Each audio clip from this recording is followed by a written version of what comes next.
Good day to everyone.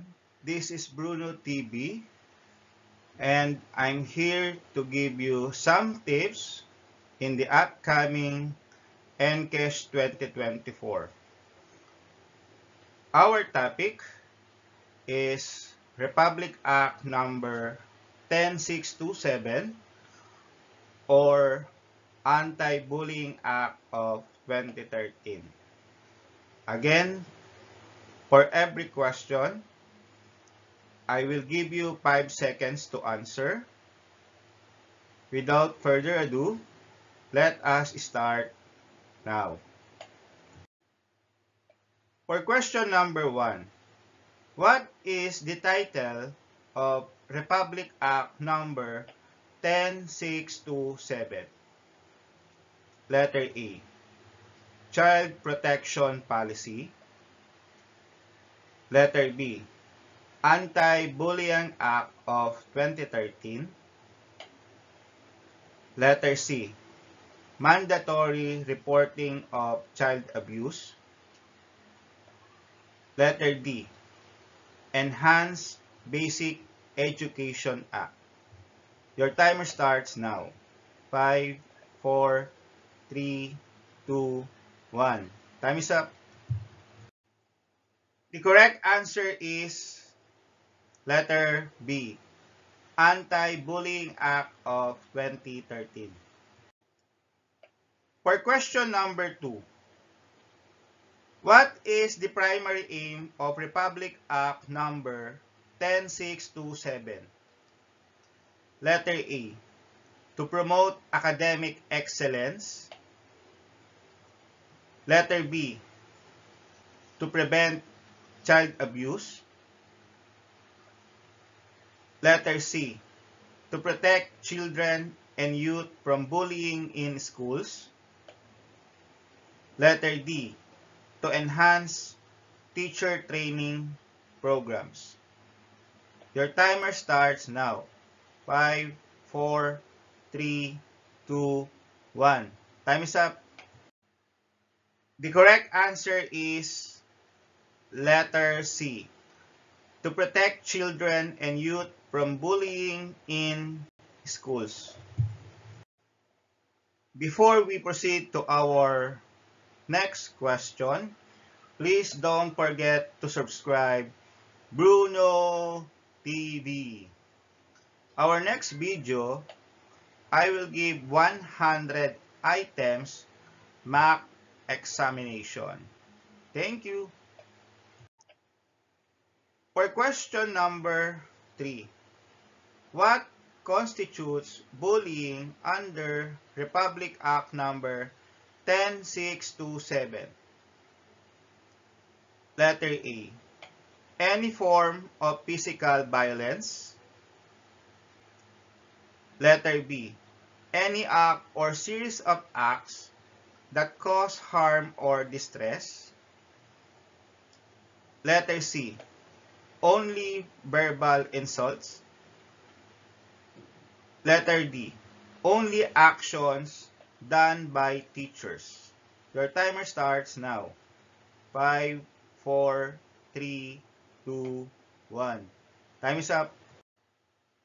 The correct answer is letter B, any act or series of acts that cause harm or distress. For question number 4, according to Republic Act 10627, what should schools establish to address bullying incidents? Letter A, student councils. Letter B, bullying prevention programs. Letter C, discipline committees. Letter D, parent-teacher associations. Your timer starts now. 5, 4, 3, 2, 1. Time is up. The correct answer is letter B, bullying prevention programs. For question number 5, how should schools respond to reported incidents of bullying under Republic Act number 10627? Letter A. Investigate and take appropriate action. Letter B. Ignore the reports if they lack evidence. Letter C. Blame victim for the incident. Letter D. Transfer the bullied student to another school.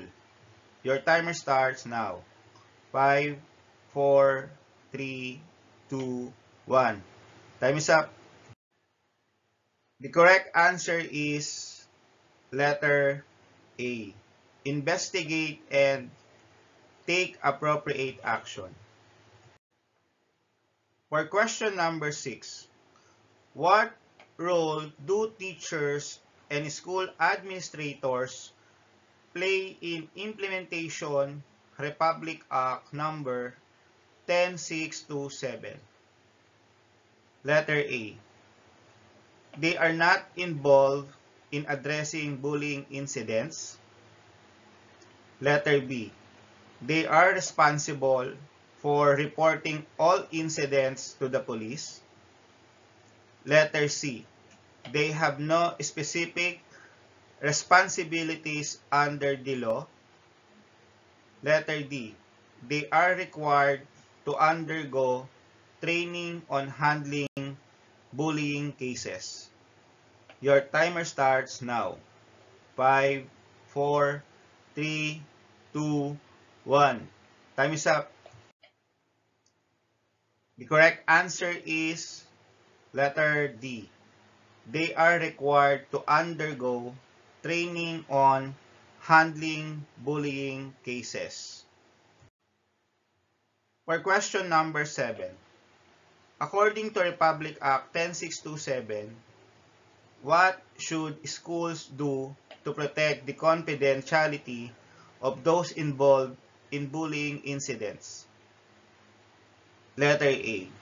Keep records of incidents confidentiality. Letter B. Publicly announce the names of the bullies. Letter C. Punish victims for reporting incidents. Letter D. Inform the media about all incidents. Your timer starts now. 5, 4, 3, 2, 1. Time is up. The correct answer is letter A. Keep records of incidents confidentially. For question number 8, what support should schools provide to victims of bullying under Republic Act number 10627? Letter A. None, as it may encourage more bullying. Letter B. Punishment for not being able to defend themselves. Letter C. Encouragement to retaliate physically. Letter D. Counseling, intervention, and protection. Your timer starts now. 5, 4, 3, 2, 1. Time is up. The correct answer is letter D. Counseling, intervention, and protection. For question number 9, who should be involved in the development of anti-bullying policies in schools under Republic Act 10627?